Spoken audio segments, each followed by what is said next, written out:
every single time. Oh, we're being live streamed. We are being live streamed, yes. And we are, yes, got it. Let's make sure we are good. So we are going to take this from, whoops, and we are going to share it to our Coastal Magic authors and attendees group so that we can all watch together. And then we will start our discussion. So here is our group. And this is where I'm going to be looking for questions and comments from readers. And that should be going right now. So as long as everything is working, let's see here. Does it show that we're there? Yes, it does. Okay. So we are ready to go. Yay! All right. So we are starting with the very first of our CMC chats for the 2023. Oh my Lord, I can't believe I'm saying 2023. 2023 Coastal Magic Convention. The CMC chats are discussions that we have with our featured authors that happen in the summertime and the fall to kind of get used to everybody and introduce everybody and get to know everybody. So by the time we are all together in February, it's Old Home Week. So here we are with a few of our lovely featured authors who will get a chance to introduce themselves to you. And then we are going to talk about jobs that they have had, jobs that they may currently still have, jobs that their characters have, and how those jobs either affect their writing or their storytelling or what happens in the story, or maybe not at all. So we're going to get into all of that. Mostly because I want to know, where does the money come from for people to go on all of these adventures? That's what we're getting at. So why don't we start? With Winnie, and then we'll go to Deborah, and then David, you guys do a little brief introduction, and then we'll get right to it. Okay.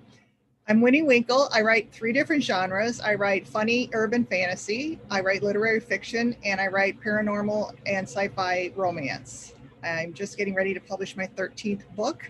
Ooh. And that is hot. coming out on the 28th of this month, and it'll be the 5th book in my urban fantasy series, The Record. And that's based on a pier bar in Daytona Beach, or just in those whereabouts, that happens to lie on the line between magical and extraordinary worlds. And my main character in that series is a bartender. So that's what she's doing for a living. Very cool. Very cool. Deborah? Hello, I'm Deborah Blake. I have also 13 books, 13 fiction books, 13 nonfiction books. Nice. I started out writing paranormal romance and urban fantasy with my Baba Yaga series, which some people who know me from Coastal Magic know me from that. Now I'm actually doing a cozy mystery series, Forbidden Fatality, which has a lot of cute animals in it. It takes place at an animal rescue, and as you could see from the beginning, I have rescued a few cats myself, which is how I have the experience to write these books. I'm David R Slayton. I'm the author of the Adam Binder Urban Fantasy series. The first one's White Trash Warlock. The third one, Deadbeat Druid, will be out in October. They're all from Blackstone Publishing. I also have my first epic fantasy coming out next year from Blackstone called Last Son of the Night. So I mostly work in fantasy, but weirdly enough, I decided to write a rom-com. So next year, I also have a gay, geeky rom-com called To Catch a Geek coming out from Crazy Maple. So. I cannot wait. Cannot wait. Okay, so right to it. Raise your hand if you are currently working another job that is not related to your books. So just David. So we're gonna. We're going to talk to Deborah and Winnie in just a second. David, what can you tell us about your current day job? So for my day job right now, I work in software consulting, which is something I've done for, well, almost 13 years now. And I guess 13 is the number tonight. Since I was just thinking that, yeah. There's some urban fantasy and witchy vibes, so 13 is a good count. Yeah. But I've done every job under the sun. Like Adam, I'm a high school dropout. So I started out with odd jobs and fast food and, doing all the stuff you could do. I think my favorite job in my 20s when I was putting my way through college was decorating cakes. And I would That's cool. Go into the shop really early in the morning before it was open. So put on loud music of whatever I liked, decorate a bunch of cakes, and then leave and go to class. And that was probably one of my favorite jobs. Very cool. Let's see here. Winnie, what are some of your previous jobs? Well, one of my first jobs was I worked in the JCPenney company's sporting goods department, and I drilled bowling balls. That's cool. I know, it's kind of cool. So I had a big old drill press and a closet, and I felt like an emancipated girl. It was pretty interesting. Very cool. I run a gamut of work. I did a lot of bookkeeping when my kids were small. I ended up supporting a candidate for a run for Congress, and he won. So I went to work for him and was a legislative aide for a couple of years. That's neat. And then he didn't win re-election, so I hadn't really thought that one through, and I needed another job. So I went into educational technology and sold web-based tools to library systems. And that's cool too. That actually, librarians freaking rock. They are the original subversives, and it's such a cool crowd to work with. And I did that for a while. Then that my company got bought out, and which really kind of stunk because I was the number one salesperson on the team, and they decided that they were going to acquire the company and cut the sales team because they had their own people.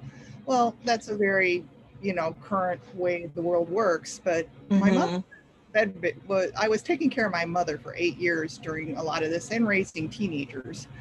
So I ended up just stopping working and helping my mother reach her end in her way.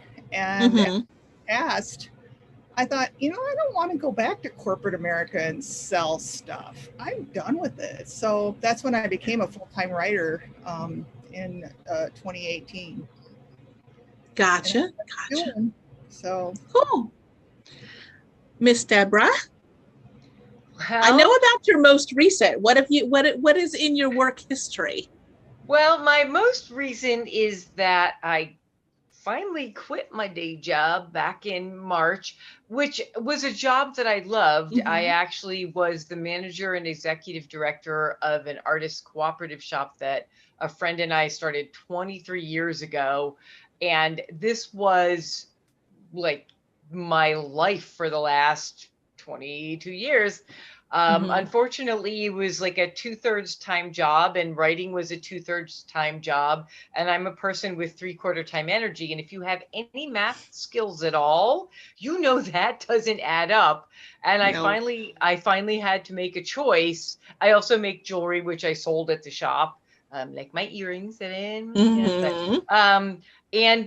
I do energy healing work, and I am a tarot reader. So I had all these things, and I finally said, okay, I'm going to have to focus on the writing, or else basically, or else the writing wasn't going to get done. But yeah, I spent many years before I did this. I was a waitress for a year. I've been over tipping ever since, because if you've ever done that, it is. With the developmentally disabled. I basically, I was like a desk clerk at a hotel. And the main character in my books is a woman who was a waitress who had a series of these sort of dead end jobs. And that was something I really know about. I mean, my last gig lasted a very long time, and it was a whole different thing. But before that, it was, when David was talking about going in early, I used to work at a bagel shop And, you know, I didn't make the bagels, thank goodness, but I sold a lot of bagels. I live in a college town. And yeah, you know, it was a whole lot of slicing bagels and putting locks on bagels. Luckily, I like bagels, so it was okay. I ate a lot of the profits. Don't kill my thoughts. Yeah, when you work at a place where there's food, I think that's just one of those, you know, it's a hazard of the job. Yeah. Well, the great thing about being a waitress the year that I did it is we had a really good chef and he fed us. So that's that cool. was, yeah. And I'm a big foodie. That was sort of part of the start of my foodie journey. So, but yeah, so there was that. But then there were the cranky customers and it's not worth it. Yeah. Kudos to all the waitresses out there. I'm just saying, you people are saints. I promise I am paying attention. I'm looking off to the side a little bit here because I'm looking to see if there's any questions or comments that are popping up anywhere. And I don't want to miss if the people that are watching are asking questions. So anytime I look off to my side, I have my phone right here. I promise I am still paying attention. You have my attention. I don't want to miss anybody here though. Don't make me throw a cat at you. No cats. It's just this. This is what I'm looking at right here, my little phone. So we have a lot of people that are saying hello, which is nice. So hello to everybody who is watching and everybody who will be watching later.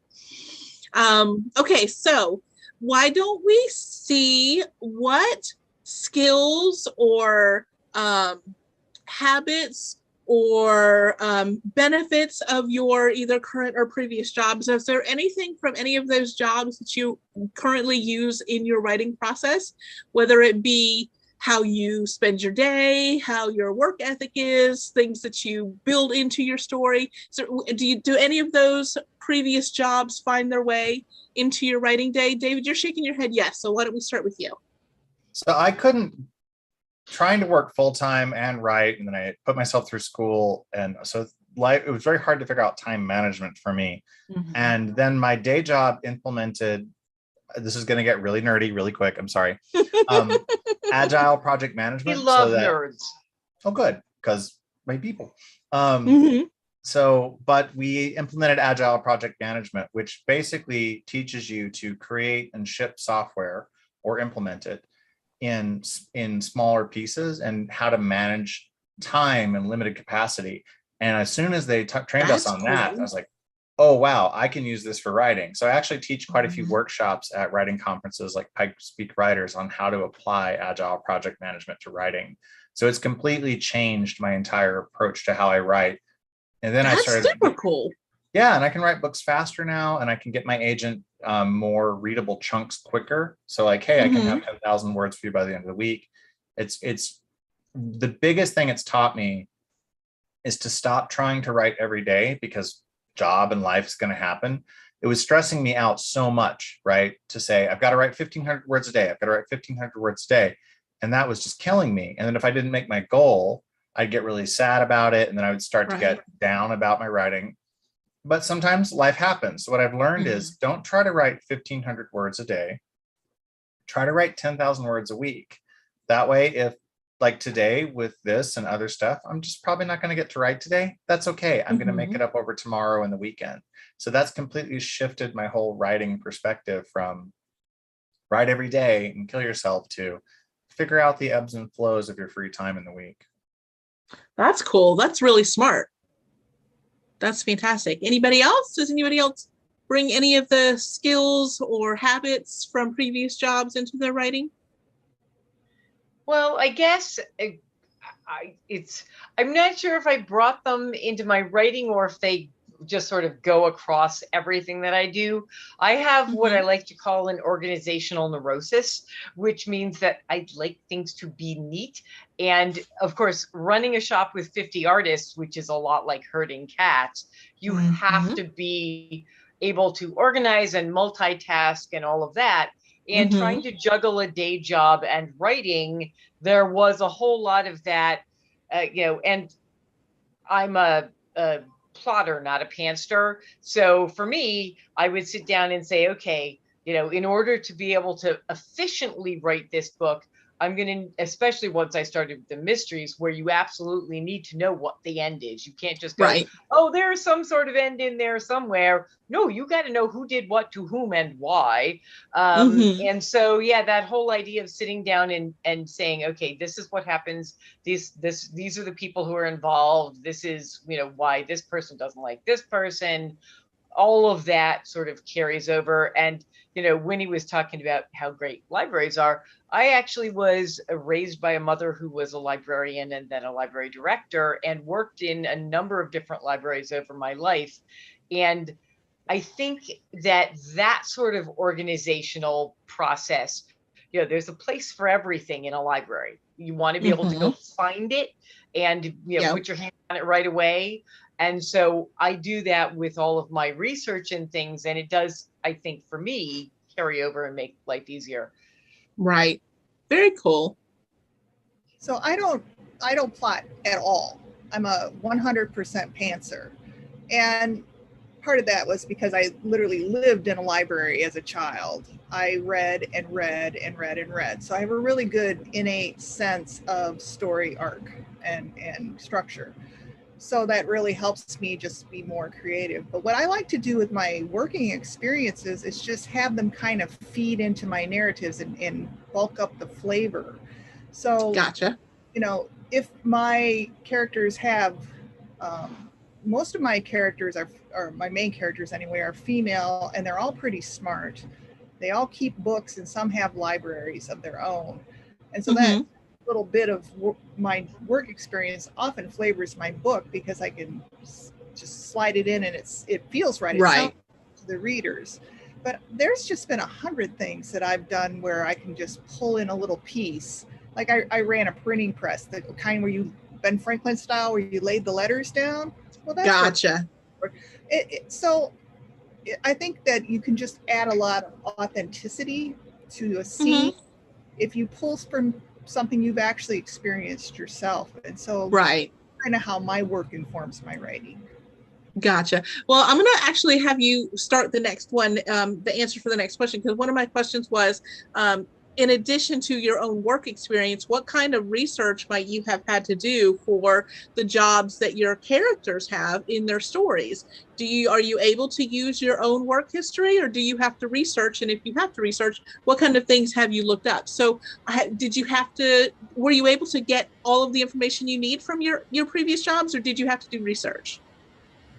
It kind of depended on the scene. Like my main character in the Record series is a bartender. Excuse me, I'm doing a little research here.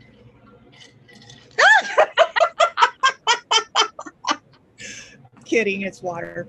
But anyway. Nicely done.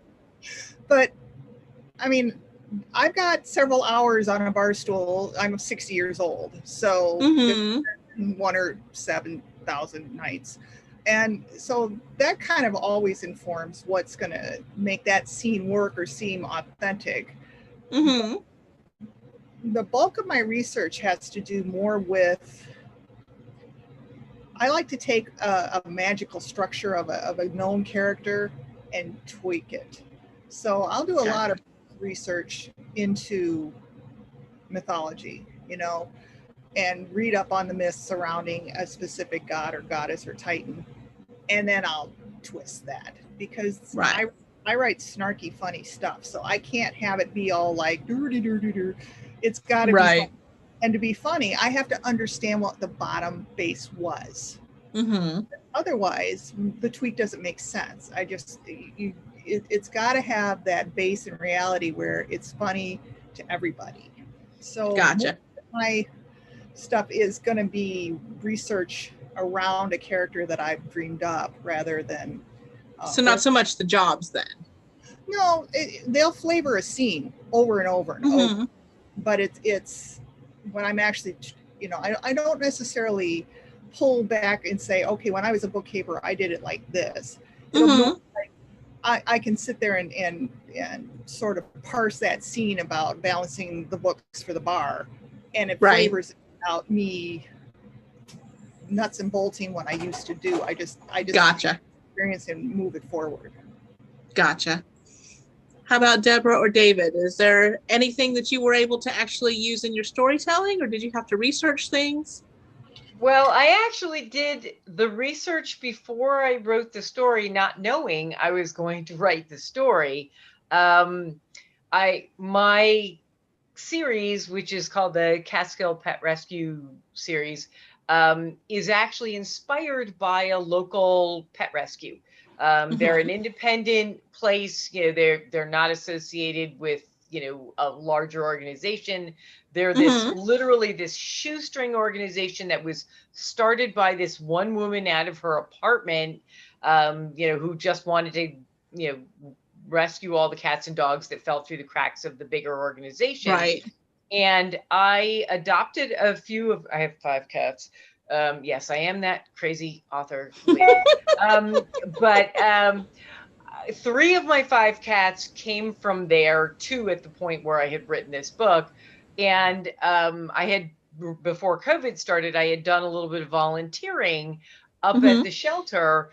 And, they had like an old washing machine and an old dryer that somebody had donated, and piles of laundry, I kid you not, like up the wall waiting to be done. There was no dishwasher, so I would go in and help wash the cat food bowls, the dog food bowls, the water dishes.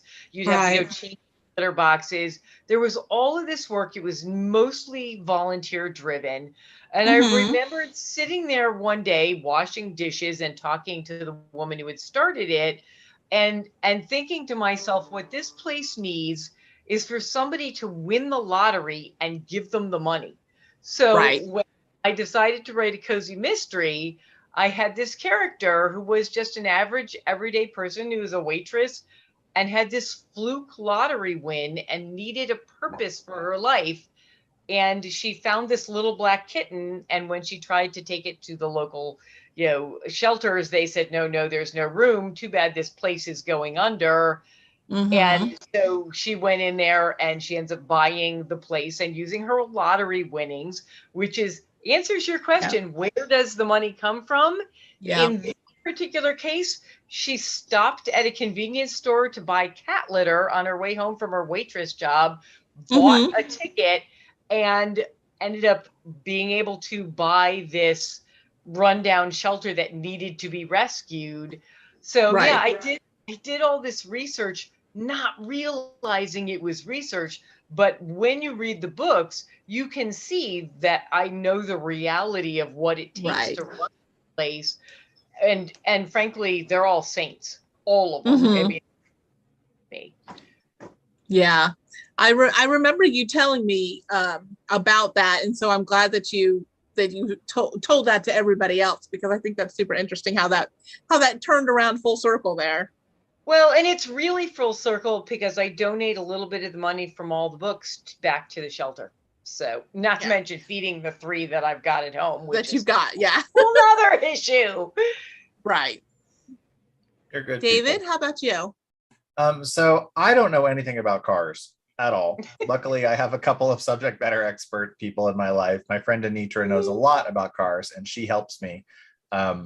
She and her husband are both really into old cars and fixing them up, and she can repair just about anything. So Adam, he's like me. When I was his age, he's always stressing out about money, right?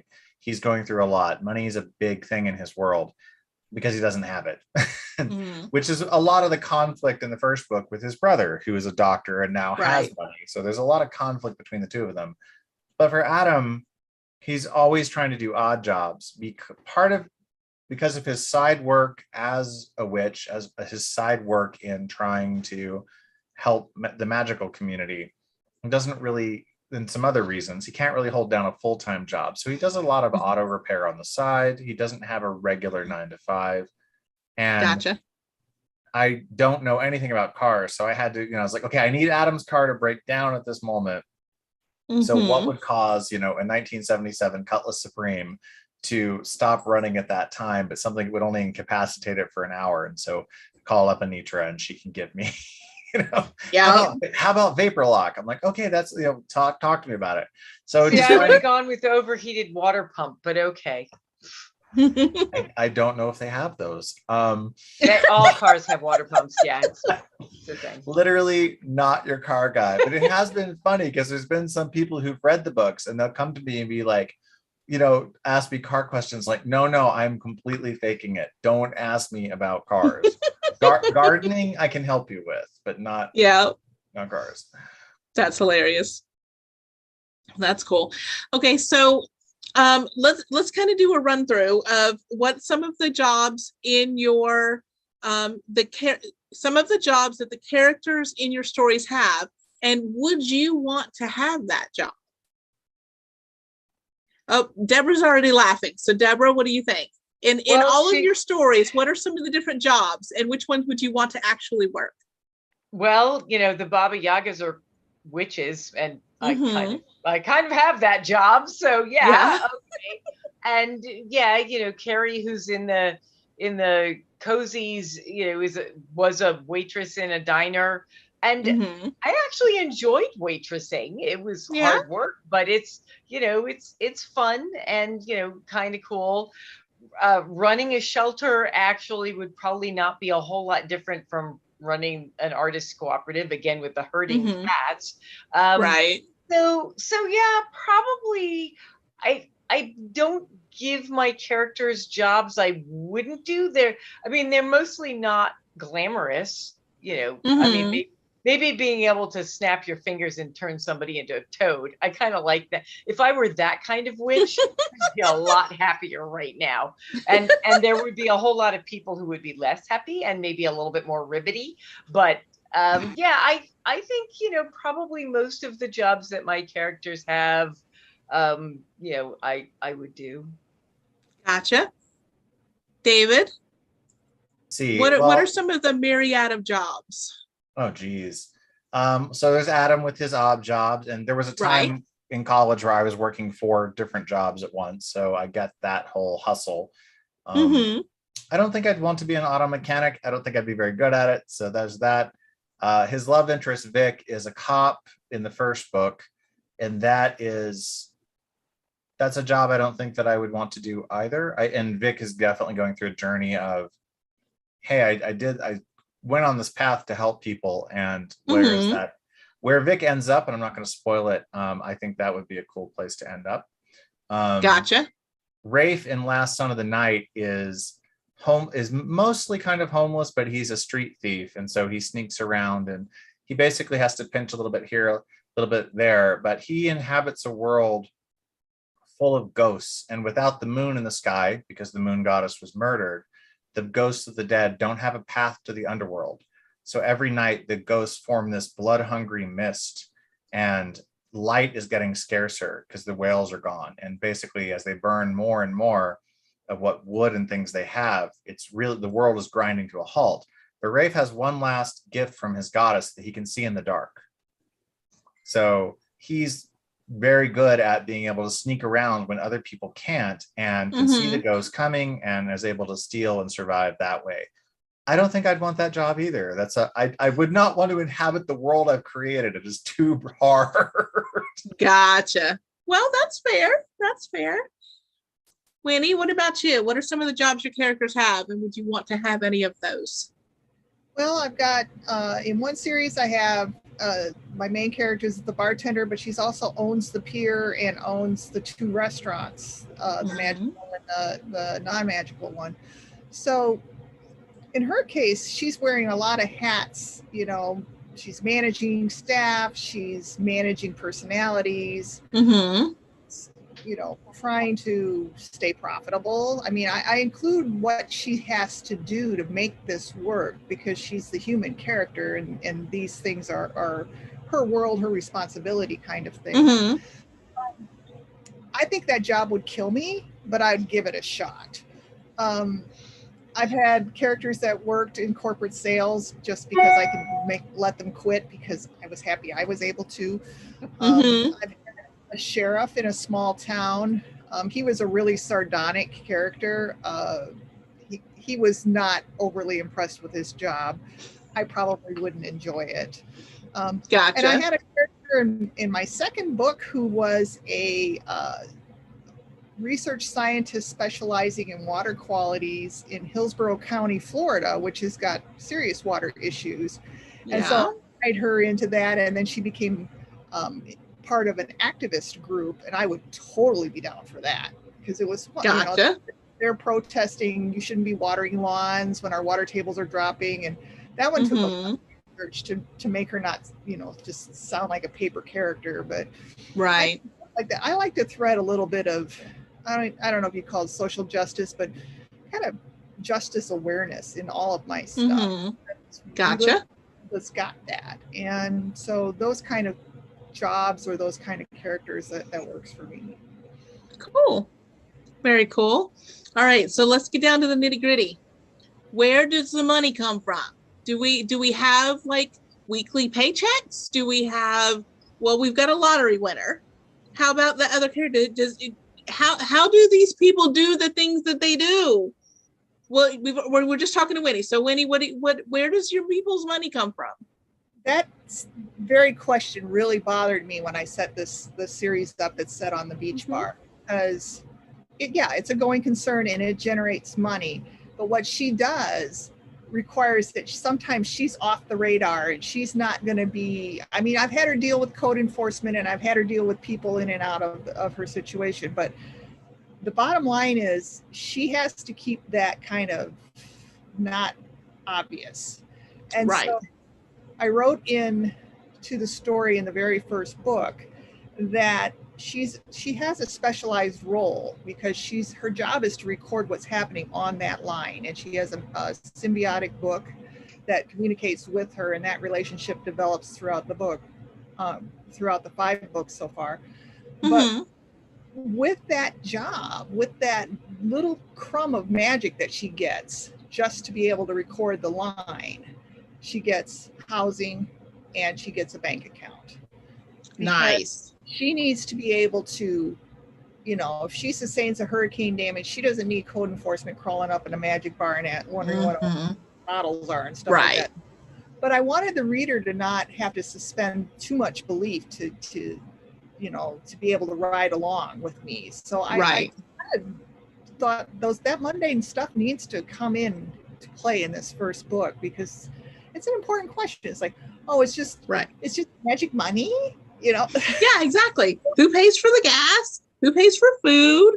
Who pays for the apartments and whatnot? Yeah.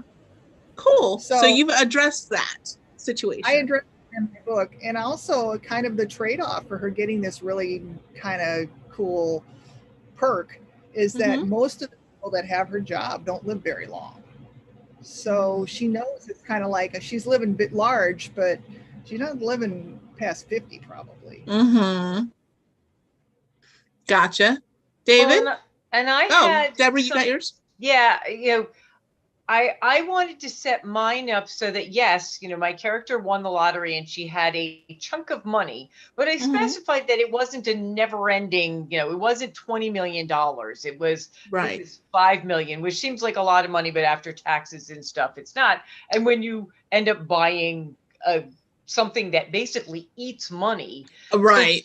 Still, you know, she talks about needing to be cautious with things, and she gets a little farmhouse that comes with the property, and she fixes up the shelter. She hasn't fixed up the house she lives in yet. It took her 2 books to actually give up her old beater car and finally get something that was big enough to haul large dogs around in. And she's always conscious of the fact that this shelter, as a going concern, well, you know, they do fundraising and they have volunteers and things, it's always going to be taking more money out than it gets back. And so she has to be cautious. In fact, the 3rd book, which just came out, her ex-husband shows up and says, oh, by the way, we're not really divorced and I want half the money. And if she ends up having to give him half the money from the lottery winnings, she has nothing left. She's already spent half of it on the shelter. So yeah, there's always this consciousness of the fact that even though, yes, she had this sort of windfall out of nowhere, she's not using most of it for herself. She's putting it somewhere else. And it is finite, and she's aware of that.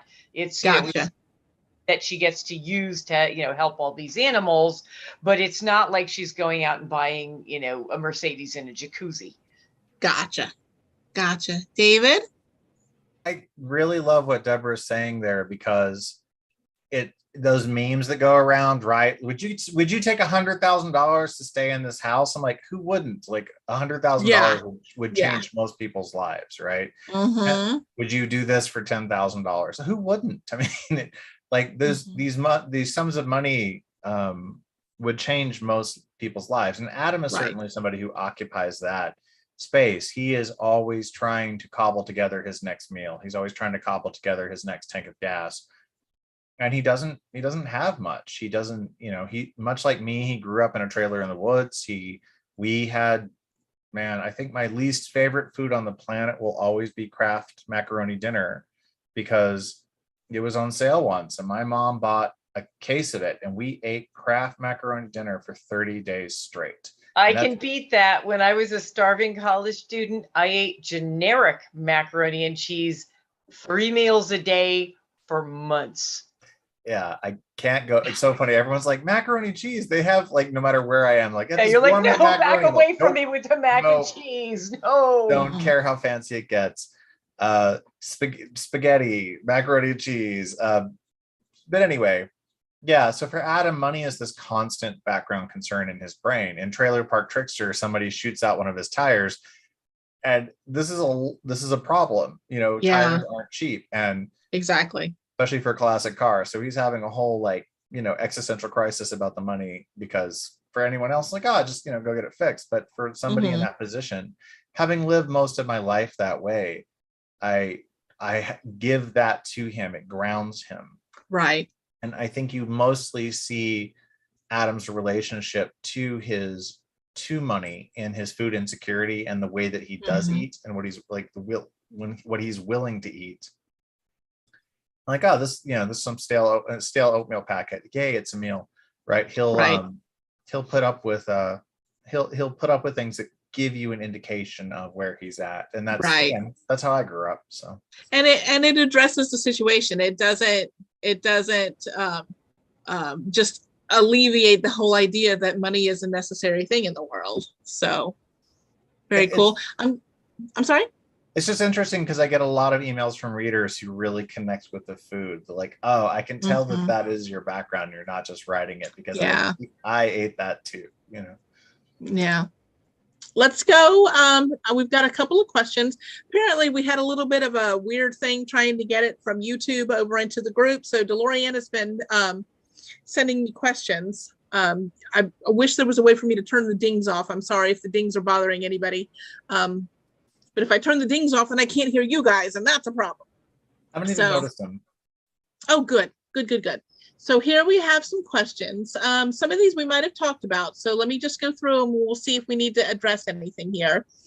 Do you ever explore jobs in your stories that you wish you could do in real life, but you took a different path? That's an interesting one. Does anybody have anything that they've done in their stories that they maybe wish they could have done? And not yet. I have fantasy stories in my head of things that I would like to do, and they may yet show up. Cool. Anybody else? Yes? No? Yeah. I never really managed a team like my characters in my books do. I mean, if you're in a restaurant, you're managing a whole team that's layers of responsibility. Right. I never really did that, but I always thought I would be good at it. So I guess I'm living precariously through my book. Oh, there you go. Let's see here. What are some of the oddest jobs you've ever had to research? Has anybody had to research a weird, odd job for any of their stories? To Catch a Geek is all about a canceled television show, and I did not know anything about how to make television. So one of the things I've been researching and listening to a lot of podcasts, it's just how television gets made. And man, that's one of those jobs where it sounds so glamorous, but the hours to be on a network show, you're working 16, 17 hours a day, 5-6 days a week. Like, that is a grueling job. And I don't know if anybody ever watched Star Trek Voyager, but the first captain that they hired for Janeway quit because the hours were so crazy, and she would just be getting down to sleep, and someone would show up at her door with script changes she had to memorize that Aw. night, and she didn't make it through the pilot because she just couldn't handle Oh, wow. the strain, and that's when I they knew that story. yeah. That's too Just bad. saying, geek.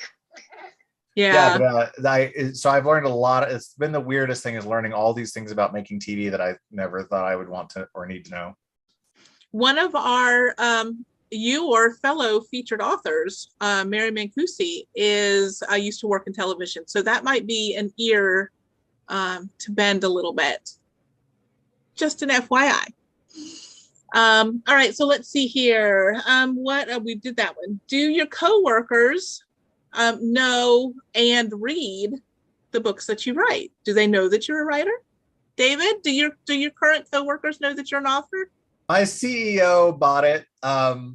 You know, and those of you that read White Trash Warlock, you know, it's PG-13, but it's got some horror elements, and there's a couple of scenes of the guys making out that are a little, you know, racy. So when my big boss mentioned he'd bought the book and he was going to read it, I'm not sure it's going to be for you kind of moment. Like, I appreciate the support and that's awesome, but I'm not sure I want you reading this. And, oh no. But if you do, I'm not sure I want to know. Oh, I'm sure he loved it. I'm sure he loved it. He was very cool though to figure out I had a side gig. He didn't fire me or anything. So. Well, mine was pretty obvious because I sold my books at the store I ran, and that means I also sold my witchcraft books there. So it was two completely different audiences, and some of the artists really loved the fiction stuff and couldn't care less about the witchcraft things, and some of them really loved the witchcraft things, couldn't care less. They're like, oh, yeah. Romance, paranormal, no, there's like kissing in that, right? And I'm like, well, a little bit. Yeah. So, but yeah, again, it was definitely something that everybody knew about. And in fact, when I left the job to become an author, a full-time author, I sort of was already an author. Everybody was sad that I was leaving, but they understood why, because the books were all. Excellent. Miss Winnie, how about you? Did your coworkers know that you were writing books as well? Well, I didn't start to write full time until after I left my last job. Gotcha. But I had some support from my former coworkers and friends, but I really spent more time trying to cultivate my tribe. So I really put a lot of time into my newsletter to try and building that, to try to create readers that were really got what I was doing, because when you look at this, for me, it's like you've got a wide variety of personalities because they all have different skill sets and they're all able to contribute in different ways. Right. So, I would have to say, well, a few of them support me. No, I wouldn't have really expected a lot of them to, because that's just not who they were. Gotcha. I've got some comments here. A lot of people saying hi. Susan says, I love libraries, so yay for library people. Jody says that Deborah, she loves the Baba Yaga stories. Jody also is looking forward to Deadbeat Druid, so that's that. And she says, so basically we love Jody is what you're saying. Yes. Okay. And Winnie, she wants to know, what book of yours would you recommend for her to start with if she has not read anything from you yet? Start with Boogie Beach. Boogie Beach. Okay. Cool beans. For David, is Vic okay where you sent him? Do you want me to tell you? Spoilers. You can just do a thumbs up or a thumbs down, or a thumbs in the middle. No, don't do a thumbs in the middle. Okay, good. Yeah. Okay. Good. Thumbs up is good. That'll be good. Because we have people that don't want spoilers, so a thumbs up is plenty. Let's see here. Last question I'm seeing right now. Have you ever written yourself into a financial corner and had to come up with a surprise solution? Has anybody found themselves in a weird spot and had to find some money out of nowhere somewhere? Not yet, but if we get Adam if we get more books in the Adam series, I already kind of have the notes and plan for book 4. That will be a factor in book 4. Gotcha. Only in real life. Haven't we all in real life? Yeah. Okay. So that's the last of the questions so far that I can see. For those of you who are watching who may be putting questions in a place that I'm not seeing, first of all, I apologize. Secondly, I'm going to go looking after the fact, and our authors have all graciously agreed to take a peek in the next day or two and see if there's any additional questions or comments that need to be responded to. So by all means, go ahead and leave questions or comments in there. If we don't get to them in the next minute or two as we wrap up, then we will get back to you as soon as possible. I know there are going to be people that are going to watch this after the live ends. So definitely go ahead and leave your questions and your comments, and those will get addressed, I promise. Okay, so we have hit the 45-minute mark. Why don't we go ahead? I'm going to have each of you let the people watching and the Coastal Magic attendees know what you've got coming up between now and February, things that are maybe books releasing, events you're going to be at, things that you've got going on between now and February, and then we'll check again for any more questions after we finish up. So Winnie, why don't you go ahead and start, then we'll do Deborah and finish up with David. Okay, for conferences, I'll be at Orlando Reads Books at the end of August. And I'll also be at Books at the Beach in St. Pete in September. Coming up, I have a book that is releasing on July 28th, which is the 5th book in the record series, and it's called Funkin' Weird. And then I think I'm going to work on some science fiction campy novellas to round out this year. I'm going to write 3 short ones, maybe 15, 20,000 words, and probably bind them into a box set. I'm going to finish the record series is going to be 7 books, and I'm going to write 6 and 7 in the beginning of 2023 and release them because they're beachy stuff. I'll release them like in June and July of next year to finish that one out. Very cool. Very cool. Deborah? Well, if all goes well, I will be attending my first BoucherCon in Minnesota in September. I say all goes well because I was supposed to be at BoucherCon last year, and that didn't happen. And I was supposed to be at BoucherCon the year before that, and that didn't happen. So I'm keeping my fingers crossed for this year. And I think it's looking pretty good, all things considered. I may be hiding behind a mask, but I hopefully will be there. And I'm actually right now I'm working mostly on the nonfiction. I'm working on another Oracle deck for the people who like my tarot deck and the Oracle deck, the Everyday Witch Tarot and Oracle. I'm actually working on a Witch's Familiar Oracle deck with the same illustrator who did the other ones, which is a lot of fun. Yeah, I bet. Animals we're going to use and all of that kind of stuff. That's cool. And I'm writing another couple of books for Llewellyn, and you know, plotting and planning what I'm going to do fiction wise, but I'm not really sure. I did get the rights back to my Veiled Magic urban fantasy very series. Cool. So I'm going to be releasing those. They were never out in print. They were only out as ebooks. So I'm going to put them out in both forms. And I may do an omnibus because it's a trilogy, and I may put it out because I like, if there's a chunk of books, if I like the first one, I'm going to read them just all. Blow through them. So, you know, that's one of the projects I'm working on. And I got back the rights to the first bunch of Baba Yaga novellas. People keep going, I can't find them online. That's why you can't find them online, because right now I have the rights and I haven't been able to get them out yet. But those will also probably be put out as an omnibus and also individually. Cool. Very nice. Cool. David? Trying to think. I'll be at Mile High Con here in Denver in October. I'll be in Metairie, Louisiana at Barnes & Noble for Halloween.